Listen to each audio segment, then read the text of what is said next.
Well, there is a revolution in amateur sports nationwide. Women's wrestling. And now the smallest college in Division I athletics, Presbyterian, started the first ever Division I women's wrestling team. Aaron Teslak, our sports director, joining us here now, and this sport just exploding. Yeah, it's pretty incredible. Women's wrestling, the fastest growing sport in the country, according to Presbyterian. About 22,000 girls are wrestling at the high school level right now. But it's only sanctioned at the prep level in 21 states, not North or South Carolina, which means that hundreds of girls are forced to wrestle boys the majority of the time as they come up through the ranks. Now, some hate it, others say it makes them tougher, but each wants to grapple in their own class of girls. A night of relaxing. Have you studied for it? It's not the norm for Lillian Humphreys, but the sophomore at Presbyterian, along with her teammates, just made history. Are you ready? The first ever home match for the Blue Hose, the first women's Division I college wrestling program. It's coached by one of their own. It means a lot to me. It means a lot to the little girl that I was when I was wrestling. I was wrestling the boys. How far women's wrestling has come in such a short amount of time. Danny Deanda's story resonates with her wrestlers, especially Humphreys, whose love for martial arts evolved to wrestling in 9th grade at Blue Ridge High, the only girl on an all-boys varsity team.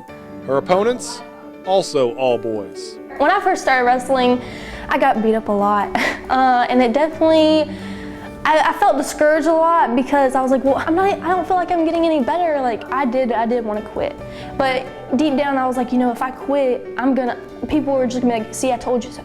So really, I had to push myself, and I had to tell myself that it will get better. I'm gonna get better step by step. She took a bad beating that year, and I never told her she could quit, but you know, had she come to me and said, Dad, I'm gonna do something different, I said, okay, that's great. But you know, she hung in there. I had people tell me that, you know, I wasn't good enough. They told me that I wasn't gonna make it. I wasn't gonna do anything with wrestling. And you know, that hurt my feelings a lot, but I definitely think that it pushed me to want to prove everybody wrong and, you know, become a D1 wrestler. Most of the Blue Hose team shares a similar story. In high school, I was the only girl wrestling, and I had a lot of refs and a lot of coaches that didn't respect me, and a lot of other athletes that didn't respect me. Deanda makes sure to get it out in the open in her program. A lot of these athletes probably came from a similar situation I did because not every state is sanctioned with women's wrestling. So a lot of our athletes on the team understand that grind, wrestling the men throughout high school. But yeah, I think a lot of us share that same, upbringing through the sport, and hopefully as my daughter goes through the sport and the younger girls, they don't have to, they can just wrestle with the girls. It's still an issue in the youth ranks. Meet Carly and Kylie Langley, 9 and 8 respectively. Cute as a button when playing with Barbies, already forces on the mat. They hear the comments too, from their classmates. Some kids in my class, they'll say like wrestling is only for boys and girls should not wrestle. What about you? And they say we can't wrestle. Both already champions on the youth circuit, the Langleys get their revenge against the boys on the wrestling mat. The physical toll of amateur wrestling is brutal. Diet, conditioning, but when you're the one girl in an arena of boys, the mental toughness, that's the biggest hurdle. When I went to tournaments and matches and stuff, I'd get looks from other people, and my parents could hear other parents talking about me in the stands. Humphrey's dad, John, says 2 high schools forfeited instead of facing off with his daughter's team. Sexist comments and gestures require an incredible amount of restraint from parents, too. We were sitting in the crowd, and you know, you would hear all the parents yelling at their sons, you better not let a girl beat you. You know, there's not a teenage boy in South Carolina that wants to get pinned by a girl in front of all his buddies. It was hard. I mean, you'd sit up there in the stands and you'd hear parents say, oh my gosh, there's a girl out there? And my first instinct is to hammer fist them. And John's like, no, can't do that. So you have to sit up there and not say a word because you want to respect the sport, you want the sport to grow and for them to respect Lily. And we saw that change because it went from, oh my gosh, that's a girl out there, to, oh no, that's that girl. You want to watch your game with her. Match after match, loss after loss, Lillian never quit. And eventually, the pin for the win. I mean, the very first match she won, the guy threw his headgear and went and cried behind the bleachers. Lily never did that. There were several times I had guys who that came out there like, oh, this is gonna be nothing, I'm gonna beat this girl, and then I have videos of it where I then pin them, and then they like sit up and they're like, what just happened? And it's like, you can't underestimate me just because I'm a girl. I think that's the biggest battle, is to really tell yourself, you can do it. It's hard, it sucks. It's not fun sometimes, but like once you win that big match that you've been wanting to win for a long time, then it's worth it. Everything you did is worth it at that point. 4 years later and more than 30 wins over guys on her resume, Humphries set to sign with a college in Montana to wrestle. But then Presbyterian takes the leap to start the first ever D1 women's program. A move by the smallest school in Division I, which they hope sends a ripple effect across the nation.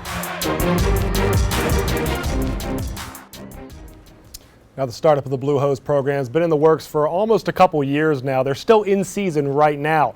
Coming up at 10, we bring you part 2, where Carly and Kylie Langley find out there's a spot in the upstate where they can go wrestle in college against girls just like them. They send a special message to the Blue Hose women who continue to blaze the trail for them. Do not miss it again. That's coming up at 10. Tonight only on Fox, it's part 2 of our story on the evolution of wrestling. Presbyterian, the first college in the country to start a Division I women's wrestling program. Women's wrestling is the fastest growing sport in the country. Sports director Aaron Cheslock here with us, and it's created unique opportunities for these young women. Yeah, we met a bunch of them in part 1 of the story that aired at 5. Lillian Humphries from Taylor's is one of them, the many wrestlers on the Blue Hose team. And like her coach, she had to battle it out primarily with boys on the mat in high school. Now, this group is looking to spark change and help those following in their footsteps to have an easier path through their journey. There were several times I had guys that came out there like, oh, this is gonna be nothing, I'm gonna beat this girl, and then I have videos of it where I then pin them, and then they like sit up and they're like, what just happened? And it's like, you can't underestimate me just because I'm a girl. After a tough first year, Lillian Humphries found her footing as a high school wrestler, going up against boys primarily, but now she's a member of the Blue Hose, the first ever Division I women's wrestling program. A year and a half of preparation, now the debut in a 3-team tournament. Presbyterian against Life University in Limestone, both those schools in lower divisions. And the story for most of these wrestlers, so similar. Years of being singled out as the girl on the team. We're creating a community in the state of South Carolina to show that women's wrestling's here. It's in our communities, it's in our high schools, it's in our little youth clubs. We're kind of spearheading that charge with this being the first Division I women's program. So we've talked to them about how important this whole movement is here on campus with the program being started, and that they're basically, they're the foundation of what's to come, where hopefully it kickstarts other programs to do the same thing. National Wrestling Hall of Famer Mark Cody took the job overseeing the sport in Clinton. The startup of this women's program sparked his interest in the gig. We're on the forefront of something very special. There are a lot of programs that are trying to start women's Division I wrestling, and to be the first to do that, that's very special for us here. People that have never seen wrestling, or people that have particularly never seen women's wrestling, they're going to be in for a treat just because it's very exciting. It's not going to be boring, I can promise you that. It's monumental. It's paving the way for girls wrestling everywhere, and it's setting the way for high schoolers that don't think that they're ever going to be able to go do something more, that there is going to be something that's like way bigger, like D1 out there for them. The sport's exploding, thanks in part to a trail blazed by women wrestling against sexist perceptions, grappling with self-doubt to persevere by pinning opponents, both physically and mentally.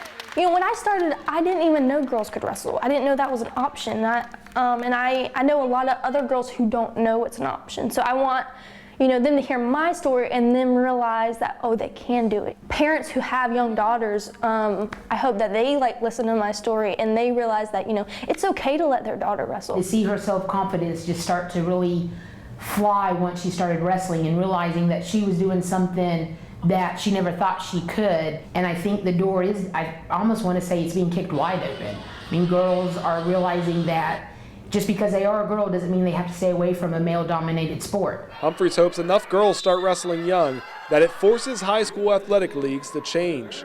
So when they grow up, women's wrestling's sanctioned on the prep level, and they won't have to wrestle the boys. Now you see girls at every tournament, and now people are exposed to it, and I think they're more accepting of it now. I mean, I think it still has a long way to go, but it's definitely come a long way since when I started. Now, Belton's got a pair of female phenoms on the mat as well. 9-year-old Carly and 8-year-old Kylie. The Langley sisters already tout a ton of trophies on the mat. They didn't know what was going on at Presbyterian, so we told them they can one day become Division I women's wrestlers while staying close to home in the upstate. There's mostly girls wrestling there. All girls. All girls Yeah. wrestling there. All girls just like you. That's cool. A few years ago, there was not a lot of girls that wrestle. And now there is a lot of girls that wrestle, which is pretty cool. That a lot of girls could know that wrestling is a sport for girls and boys. Carly's got a message for the women whose footsteps she looks to follow. How cool is it making up something that's never been made up before? Thanks for making it, because some boys could back down girls from wrestling. I think they're tougher because they deal with boys that are some that are stronger than them, taller than them. We leave at 12. Humphreys didn't back down, but it's been a long road. One she hopes gets shorter for the Langley sisters. Well, then maybe you need to be. Relaxing's short-lived. When you're a wrestler, another match awaits. Did you get one? And Lillian's proud dad doesn't wrestle with the idea of his little girl on the mat anymore.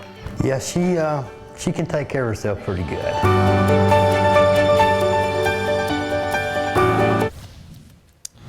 Now, we reached out to the South Carolina High School League to check on the prospect of a female wrestling division getting sanctioned at the prep level in the Palmetto State. They say, quote, currently we do not have a separate division of girls wrestling in the SCHSL. Female wrestlers compete with the boys teams. This year we implemented a new rule that allows for female wrestlers to compete representing their schools up to 3 times without it counting as a date used by the boys teams. This was done in an effort to grow the female side of the sport. It's our goal that we can offer a girls' invitational at the SCHSL State Individual Championships in the next few years as the numbers of female participants continues to grow. Now, Humphrey says she still dreams of a national championship or getting to the Olympics, but whenever she ends up calling it a career, she wants to coach, help lead the next generation of young women like the Langleys, who continue to travel the country and are starting to get serious national buzz.